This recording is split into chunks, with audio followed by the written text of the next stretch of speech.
Assalamualaikum warahmatullahi wabarakatuh. Bertemu lagi di pertemuan ketiga, yaitu membahas mengenai standarisasi jaringan. Sebelumnya, perkenalkan nama saya Cintia dengan NIM 2205097421 dari kelas Pendidikan Teknologi Informasi 2022A dan dari Universitas Negeri Surabaya. Pada pembahasan standarisasi jaringan, di pembahasan standarisasi jaringan sendiri kita akan membahas mengenai 7 poin, yaitu yang pertama pengertian standarisasi jaringan, yang kedua pengertian OSI dan TCP atau IP, yang ketiga protokol OSI dan TCP IP, yang keempat cara kerja OSI, yang kelima pengertian TCP UDP, yang keenam perbedaan TCP UDP, dan yang ketujuh yaitu port. Di poin yang pertama, yaitu kita akan membahas mengenai apa sih pengertian dari standarisasi jaringan. Nah, standarisasi sendiri merupakan aturan main atau protokol yang digunakan agar semua hal atau pekerjaan dapat berjalan dengan baik. Standarisasi jaringan merujuk pada proses pengembangan, implementasi, dan pematuhan terhadap seperangkat aturan, protokol, dan pedoman yang ditetapkan untuk mengatur cara jaringan komunikasi dan perangkat lainnya berinteraksi.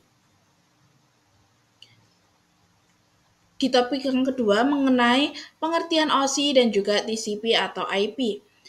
TCP atau IP dan juga OSI merupakan dua kerangka kerja atau model yang digunakan untuk merancang dan menggambarkan cara jaringan komputer beroperasi.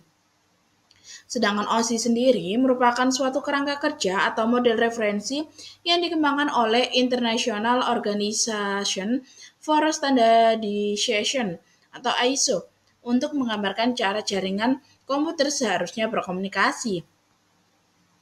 Model tersebut terdiri dari 7 lapisan, di mana setiap lapisan memiliki fungsi dan tugasnya sendiri. Lapisan-lapisan tersebut merupakan yang pertama, ada lapisan fisik atau physical layer, yang kedua ada lapisan data link atau data link layer, selanjutnya ada lapisan jaringan atau network layer, selanjutnya ada lapisan transport atau transport layer, selanjutnya ada lapisan sesi atau session layer, selanjutnya ada lapisan presentasi atau presentation layer, dan ada lapisan aplikasi yaitu application layer. Untuk model OSI sendiri membantu dalam memahami dan merancang protokol jaringan dengan membagi tugas-tugas fungsi komunikasi ke dalam lapisan-lapisan yang terpisah. Kemudian, TCP atau IP merupakan suatu keluarga protokol yang digunakan sebagai dasar utama untuk internet. Model ini tidak hanya sepenuhnya sesuai dengan model OSI, tetapi dapat diartikan sebagai model 4 lapisan yang mencakup, yaitu yang pertama lapisan jaringan atau network layer, kemudian lapisan transport atau transport layer, ada lapisan internet atau internet layer, dan yang terakhir yaitu lapisan aplikasi atau application layer. Selanjutnya, protokol utama dalam keluarga TCP atau IP sendiri meliputi TCP Transmission Control Protocol dan juga IP, Internet Protocol. Kemudian TCP sendiri bertanggung jawab untuk mengirimkan data yang andal antara dua titik dalam jaringan. Next, di poin ketiga, yaitu kita akan membahas mengenai protokol OSI dan TCP atau IP. Protokol OSI dalam TCP sendiri yaitu memiliki lapisan-lapisan. Untuk lapisan transport layer merupakan TCP dalam protokol yang menyediakan komunikasi andal antara dua perangkat dalam jaringan. Nah, protokol ini memastikan bahwa data yang dikirimkan mencapai tujuan tanpa kehilangan atau duplikasi. TCP juga bertanggung jawab untuk mengontrol aliran data dan juga mengatasi permasalahan pengiriman data dalam urutan yang benar. Sedangkan IP atau Internet Protocol memiliki lapisan layer atau network layer, yaitu lapisan jaringan. IP sendiri merupakan protokol yang digunakan untuk mengirimkan paket data melalui jaringan. Hal tersebut bertanggung jawab untuk memberikan alamat yang unik kepada setiap perangkat di dalam jaringan atau IP address. dan memastikan pengiriman paket data dari satu titik ke titik lainnya melalui routing atau HTTP, yaitu Hypertext Transfer Protocol. Nah, selanjutnya ada lapisan layer atau lapisan aplikasi. Hal tersebut merupakan HTTP atau protokol yang digunakan untuk mentransfer dokumen hypertext seperti halaman web dengan menggunakan metode permintaan dan respon.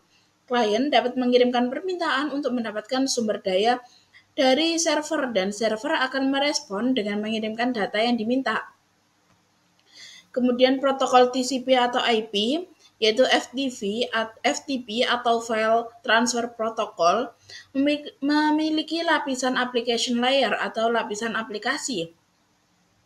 FTP sendiri digunakan untuk mentransfer file antara perangkat di dalam jaringan. Pengguna dapat mengunggah atau mengupload dan mengunduh atau mendownload file dari dan juga atau ke server menggunakan protokol tersebut. Kemudian selanjutnya ada SMTP atau Simple Mail Transfer Protocol. Memiliki lapisan application layer atau lapisan aplikasi. Nah, SMTP sendiri merupakan protokol yang digunakan untuk mengirimkan email. Ketika seorang mengirimkan email, protokol ini digunakan untuk mengirim pesan dari klien email pengirim ke server pengirim atau ke server penerima. Selanjutnya yaitu DNS atau Domain Name System, memiliki lapisan application layer atau layer aplikasi. Nah, untuk DNS sendiri membantu dalam menerjemahkan nama domain yang mudah diingat seperti www.example.com menjadi alamat ISP yang sesuai dengan memfasilitasi server tersebut. Selanjutnya pembahasan keempat, yaitu ada cara kerja OSI. Untuk cara kerja OSI sendiri yaitu melibatkan pengguna 7 lapisan yang berfungsi secara terpisah, tetapi bekerja sama untuk memungkinkan komunikasi yang efektif antar perangkat dalam jaringan. Nah, untuk gambaran umum tentang cara kerja setiap lapisan sendiri, yaitu yang pertama ada lapisan fisik atau physical layer, merupakan fungsinya sendiri yaitu bertanggung jawab untuk menangani detail fisik dari transmisi data seperti sinyal listrik atau optik dan juga koneksi perangkat keras. Contohnya sendiri yaitu mengubah bit menjadi sinyal fisik, menangani spesifikasi kabel, dan juga menentukan bagaimana bit dikirimkan melalui media fisik. Selanjutnya yaitu ada lapisan data atau data link, merupakan fungsinya itu menyediakan aliran data bebas kesalahan antara perangkat dalam satu segmen jaringan. Nah, contohnya sendiri yaitu deteksi dan koreksi dari kesalahan, pengelompokan data menjadi frame, dan juga mengatur akses ke media bersama. Selanjutnya yaitu ada lapisan jaringan atau network layer, berfungsi menentukan rute terbaik untuk mentransfer data antar perangkat melalui jaringan. Contohnya sendiri yaitu routing data, mengelola alamat IP, dan juga mengatur aliran data melalui berbagai perangkat jaringan. Selanjutnya yaitu ada lapisan transport, berfungsi menyediakan komunikasi end-to-end yang handal dan terkendali antara perangkat termasuk kontrol aliran dan pengolahan koneksi. Contohnya yaitu segmentasi dan penggabungan data. Selanjutnya yang kelima ada lapisan sesi atau session layer, berfungsi menangani pembentukan, pemeliharaan, dan penghentian sesi atau koneksi antar perangkat. Contohnya sendiri yaitu mengelola dialog dan sinkronasi antara aplikasi pada perangkat yang berkomunikasi. Selanjutnya yaitu ada lapisan presentasi atau presentation layer, berfungsi menangani konversi data antara format yang digunakan oleh aplikasi dan format yang dapat dipahami oleh jaringan. Contohnya sendiri yaitu ada enkripsi, kompresi, dan juga penerjemahan format data. Yang ketujuh ada lapisan aplikasi atau application layer, berfungsi memberikan antarmuka untuk aplikasi jaringan dan layanan, memungkinkan interaksi antara pengguna dan jaringan. Contohnya yaitu mendukung protokol aplikasi seperti web browsing, file transfer, dan juga email. Kemudian di poin yang kelima yaitu mengenai pengertian TCP UDP. TCP sendiri bisa dikatakan juga sebagai andal, tepat, akurat, dan juga terkoneksi. Sedangkan UDP sendiri yaitu cepat, real time, dan juga latensi yang rendah. TCP atau Transmission Control Protocol yaitu protokol transport layer yang menyediakan koneksi yang andal dan juga terurut antara dua perangkat dalam jaringan. Hal tersebut menjamin pengiriman data tanpa kehilangan atau duplikasi, serta memastikan data yang dikirimkan dalam urutan yang benar. Sedangkan karakteristik utamanya sendiri yang sudah saya sebutkan tadi yaitu andal, tepat, akurat, dan terkoneksi. Untuk contoh penggunaannya sendiri yaitu transfer file, browsing web, dan juga email. Sedangkan UDP atau User Datagram Protocol yaitu merupakan protokol transport layer yang menyediakan layanan pengiriman data yang lebih sederhana dan cepat. Berbeda dengan UDP tidak menjamin pengiriman data yang andal atau terurut. Protokol ini lebih ringan karena tidak melibatkan mekanisme seperti acknowledgement dan retransmisi. Sedangkan karakteristik utama juga yang sudah saya sebutkan tadi, di antaranya juga tidak andal, terus tidak terurut, terus juga tetapi dari UDP sendiri cepat, real time, juga latensinya juga rendah. Sedangkan di pembahasan yang keenam yaitu mengenai perbedaan TCP dan juga UDP. Perbedaan utama antara TCP dan juga UDP sendiri terletak pada karakteristik pengiriman data, koneksi, dan overhead. Keandalan dalam terurut, TCP juga menjamin pengiriman data yang andal. Jika paket data hilang atau rusak selama pengiriman, TCP akan mengirimkan ulang data tersebut. Sedangkan UDP tidak menjamin keandalan atau urutan pengiriman data.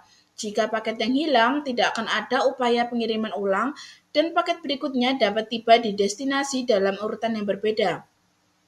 Sedangkan jika dilihat dari koneksi, TCP (Connection Oriented) atau TCP mempersiapkan atau juga memelihara, juga menutup koneksi sebelum, selama, dan setelah mentransfer data.